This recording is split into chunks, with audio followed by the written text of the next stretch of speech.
Ya, berarti menunjukkan bahwa Hotman itu masih cetek.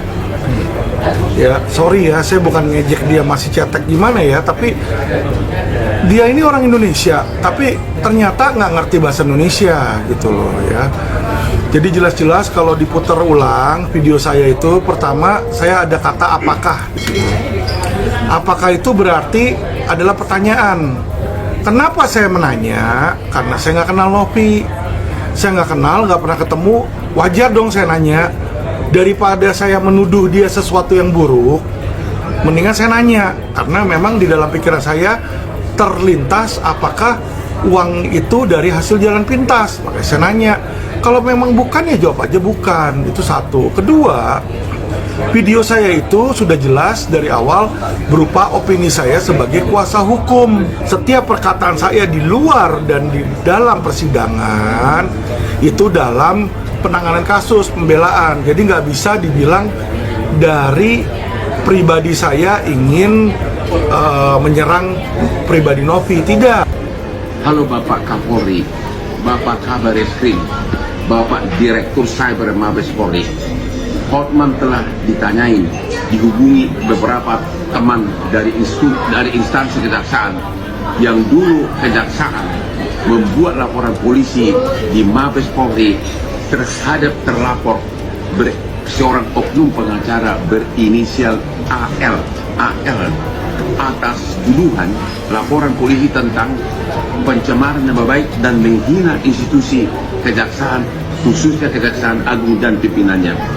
Kenapa laporan polisi tersebut sekarang macet, belum ada perkembangan? Dulu waktu laporan tersebut diproses, beberapa kali mendapat hambatan karena oknum pengacara tersebut pada saat yang bersamaan ditahan di penjara di Rutan Salemba terkait kasus asuransi, dan setiap diperiksa oleh Cyber Mabes Polri sering kasih alasan lagi cuci darah, dirawat di ruang penginapan rumah sakit di Rutan Salemba. Sekarang dia sudah bebas berkeliaran. Jadi rekan-rekan kejaksaan menghimbau kepada Mabes Polri untuk segera memproses laporan tersebut dan segera melimpahkannya agar segera diadili. Hanya pengacara-pengacara berkualitas lah yang ngomong dengan bukti, ya. Kalau ini kan sembarang ngomong. Hotman itu bukan pengacara. Gimana bisa memenuhi unsur? Sebuah pertanyaan itu pertanyaan dan pernyataan itu beda. Itu adalah sebuah pernyataan. Berarti saya menuduh dia koruptor. Tapi kalau saya bertanya, apakah Jokowi seorang koruptor? Berarti saya tahu nggak Jokowi koruptor atau nggak? Saya nggak tahu karena saya bertanya apakah. Kalau saya nggak tahu, saya bertanya, itu nggak bisa dibilang menuduh. Ya, itu nggak bisa dibilang mencemarkan. Orang nanya kok mencemarkan. Lu ngertinya kepailitan, nggak usah ikut-ikutan pidana. Malu lu nanti diketawain lu.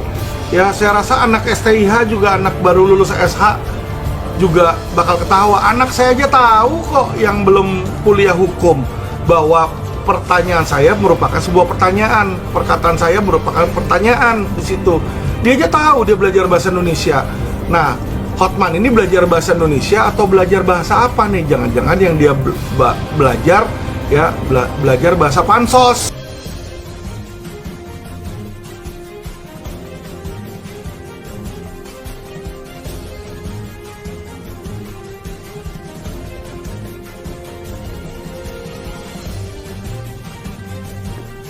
Pengacara kondang Hotman Paris kini turut membela Ketua Yayasan Rumah Peduli Kemanusiaan Pratiwi Novianti atau Teh Novi yang kini berseteru dengan advokat Alvin Lim. Hotman Paris menilai tudingan-tudingan Alvin Lim terhadap Teh Novi sudah kelewat batas. Dia bukan klien saya, tapi dia curhat, memang itu isi video orang tidak manusiawi. Sudah kelewat, menuduh orang germo, menuduh orang jual beli anak ODGJ, itu sudah kelewatan, kata Hotman Paris. Alvin Lim sendiri memiliki beragam kontroversi, bahkan kuasa hukum Agus Salim, korban penyiraman air keras itu pernah dilaporkan ke polisi. Salah satu yang diungkap Hotman Paris ke publik adalah yang berkaitan dengan dugaan penipuan identitas. Memang itu orang ada kasus di Mabes Polri, karena memang dia dilaporkan oleh banyak jaksa. Itu orang udah ngoceh, yang mengaku anak 9 naga pernah dipenjara, ujar dia. Pernah divonis Mahkamah Agung, karena kasus dugaan terkait KTP palsu untuk mendapatkan klaim asuransi.